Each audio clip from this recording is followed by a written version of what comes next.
Hi friends, welcome to our channel ఆహా. ఈరోజు మన ఛానల్లో మనము కందిపొడి రసము ఎలా తయారు చేయాలో చూద్దాము. అందరూ మామూలుగా మిరియాల రసము ఆ రసము అని పెట్టుంటారు, కానీ కందిపొడి రసము మీరు చూసి ఉండరు. ఆహా. కందిపొడి రసం కోసం మనకి ముఖ్యంగా కావాల్సిన కందిపప్పు, కొంచెం మిరియాలు, కొంచెం జీలకర్ర, కొంచెం ధనియాలు, ఎండుమిర్చి, వెల్లిపాయి, పచ్చిమిర్చి, నిమ్మకాయ సైజు అంత చింతపండు, 2 టమాటాలు. అయితే చింతపండుని మనమే ముందుగానే ఒక 10 నిమిషాల ముందు నానబెట్టుకోవాలి. అయితే ఫ్రెండ్స్, ఈ రసము మనకి మామూలు రసంలాగా పలచగా ఉండదు. మనం కందిపప్పు వేస్తున్నాం కాబట్టి చిక్కగా ఉంటుంది. మన ఇంటికి ఎవరైనా రిలేటివ్స్ వచ్చినప్పుడు పప్పు చారు, సాంబారు పెడతా ఉంటాము. దానికంటే ఈజీగా త్వరగా మనకి టైం లేనప్పుడు ఈ కందిపప్పు రసం త్వరగా రెడీ చేసుకోవచ్చు. ఈ కందిపొడి రసంను ఎలా తయారు చేయాలో మీకు నేను ఇప్పుడు తయారు చేసి చూపిస్తాను, చూడండి. దానికోసం ముందుగా స్టవ్ వెలిగించుకొని మనం ఒక ప్యాన్ పెట్టుకొని ముందుగా చెప్పినటువంటి కందిపప్పుని, ధనియాలు, మిరియాలు, జీలకర్ర, ఒక 2-3 ఎండుమిర్చిని వేసుకొని కొంచెం వేడి చేసుకుందాము. దీన్ని కొంచెం వేడి చేసుకుంటే ఏంటంటే మనకి కందిపొడి అనేది మంచి స్మెల్ వస్తుంది, చారు కూడా మంచి టేస్ట్ వస్తుంది. అందుకని చెప్పి మనం కొంచెం వేడి చేసుకొని దీన్ని మిక్సీ జార్లో మెత్తగా పొడిలాగా చేసుకోవాలి.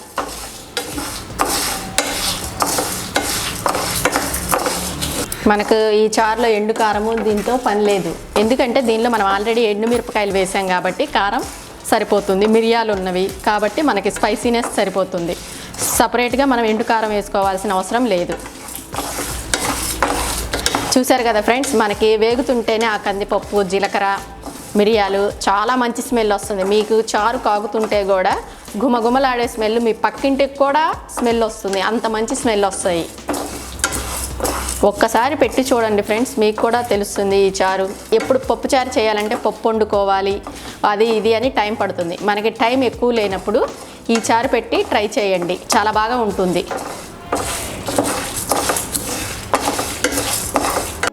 ఫ్రెండ్స్, మనకి వర్షాకాలము, వింటర్ సీజన్ స్టార్ట్ అయిందంటే మనకి పిల్లలకి జలుబులు ఇవి ఎక్కువగా వస్తూ ఉంటాయి.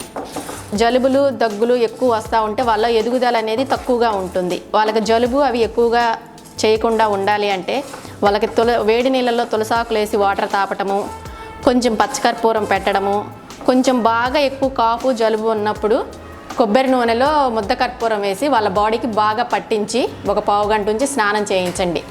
పిల్లలకి ఇంకా జలుబు అలాంటివి రానే రావు. చూసారు కదా ఫ్రెండ్స్, మనకి బాగా వేగినట్టు కనిపిస్తున్నవి. ఇలా వేగితే మనకి ఆ పొడి అనేది మంచి స్మెల్ వస్తుంది. ఇప్పుడు దీన్ని తీసి పక్కన పెట్టుకుందాం ఆరే వరకు. మనం ముందుగా వేయించుకున్నటువంటి కందిపప్పు ఆరేలోపు చారు ఎలా పెట్టాలో మీకు చేసి చూపిస్తాను. ముందుగా ఒక గిన్నె పెట్టుకొని దానిలో ఆయిల్ వేసుకోవాలి.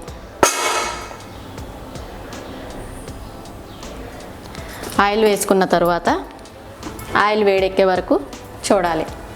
ఆయిల్ వేడెక్కింది ఫ్రెండ్స్, దీనిలో మనం కొంచెం మినప్పప్పు, జీలకర్ర, ఆవాలు, ఒక 2 రెమ్మల ఎల్లిపాయలు వేసుకొని కలపెట్టుకుందాం.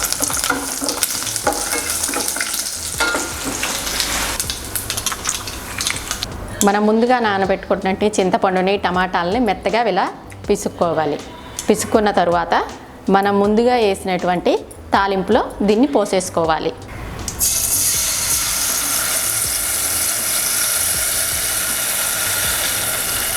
ఫ్రెండ్స్, ఇష్టం ఉన్న వాళ్ళు ఈ టమాటా ముక్కల్ని వేసుకోవచ్చు, ఇష్టం లేని వాళ్ళు తీసేసుకోవచ్చు. నేనైతే వేస్తున్నాను, నాకు తింటారు కాబట్టి వేస్తున్నాను. మీకు ఇష్టం లేకపోతే ఈ టమాటా ముక్కల్ని తీసేసుకోవచ్చు.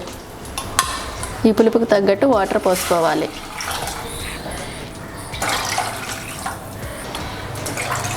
ఫ్రెండ్స్, దీనిలో ఇప్పుడు కొంచెం పసుపు వేసుకోవాలి. దీనిలోనే మళ్ళీ 2 పచ్చిమిర్చిని మనం చీల్చి వేసుకుందాము.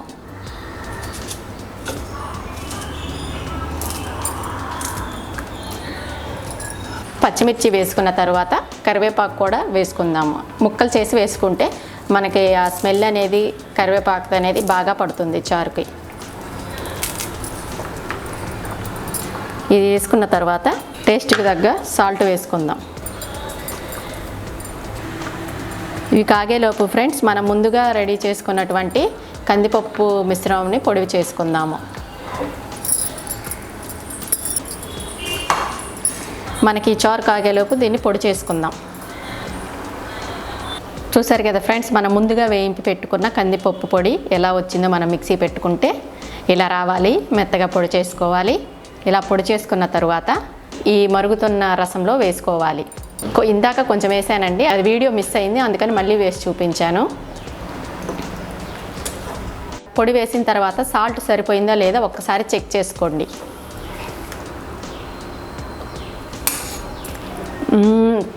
టేస్ట్ అయితే సూపర్ ఉందండి. అసలు పప్పు చారు ఉన్నట్లే ఉంది. మనకి పప్పు వండుకొని శ్రమపడి చుట్టాలు వచ్చినప్పుడు లేట్ చేసుకోవటం వల్ల ఇలా పెట్టుకుంటే ఎంతో ఈజీగా త్వరగా క్విక్గా రెడీ అయిపోతుందండి. మీ ఇంటికి వచ్చిన బంధువులకి పెట్టి చూడండి, మళ్ళీ మళ్ళీ ఇదే చారు అడుగుతారు. పొడి వేసిన తర్వాత ఒక 2 మినిట్స్ మరగనిద్దామండి. కొంచెం మరగనిస్తే ఏంటంటే ఆ పొడి ఆల్రెడీ వేపుకుందే కాబట్టి మనకు స్మెల్ అనేది ఏమి ఉండదు. దీన్ని ఒక 2 మినిట్స్ మరగనిద్దాము. మరగనిస్తే చింతపండు రసంకి అనేది ఈ పొడి అనేది బాగా పడుతుంది. ఒక 2 మినిట్స్ తెరల పెట్టుకోండి ఫ్రెండ్స్, సరిపోతుంది.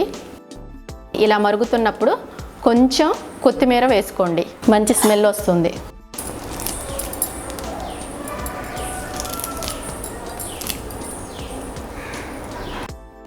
కొత్తిమీర వేసిన తర్వాత ఆ హీటుకు కొత్తిమీర మగ్గిపోతుందండి.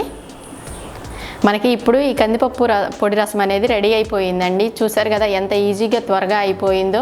మనకి సేమ్ రసం అయితే పలచగా ఉంటుంది. ఇది మనకి పలచగా లేకుండా మరీ చిక్కగా లేకుండా ఎంత బాగా వచ్చిందో చూసారు కదా. ఒక్కసారి మీరు తప్పక ట్రై చేయండి. ఈ రసంని మీకు బాగా నచ్చి తీరుతుంది. పిల్లలకి జ్వరం వచ్చినా కొంచెం ఎలా ఒంట్లో బాగోకపోయినా ఈ రసం వేసి పెట్టండి. చాలా టేస్ట్గా చాలా బాగా తింటారు పిల్లలు. ఇప్పుడు దీన్ని స్టవ్ ఆఫ్ చేసేసుకుందాము. చూసారా అండి, మనకి ఎంతో గుమగుమలాడే కందిపప్పు పొడి రసం ఎంత ఈజీగా రెడీ అయిపోయాయో. మీరు ఒక్కసారి మీ ఇంట్లో తప్పక ట్రై చేసి చూడండి. మీ పిల్లలకి, ఇంట్లో వాళ్ళకి, పెద్దవాళ్ళకి ఎవరికైనా పెట్టి చూడండి. ఆకలి లేదు అన్న వాళ్ళకు కూడా ఆకలిస్తుంది ఇది చూస్తే. నా వీడియో కనుక మీకు నచ్చినట్లయితే లైక్ చేయండి, షేర్ చేయండి, సబ్స్క్రైబ్ చేయండి. నా ఛానల్ని మీరు మొట్టమొదటిసారి చూస్తున్నట్టయితే బెల్ ఐకాన్ని కొట్టడం మర్చిపోకండి. ఎందుకంటే నా ఫర్దర్ వీడియోస్ మీకు అప్డేట్ అవుతాయి. Please encourage me. Thank you friends. Bye bye.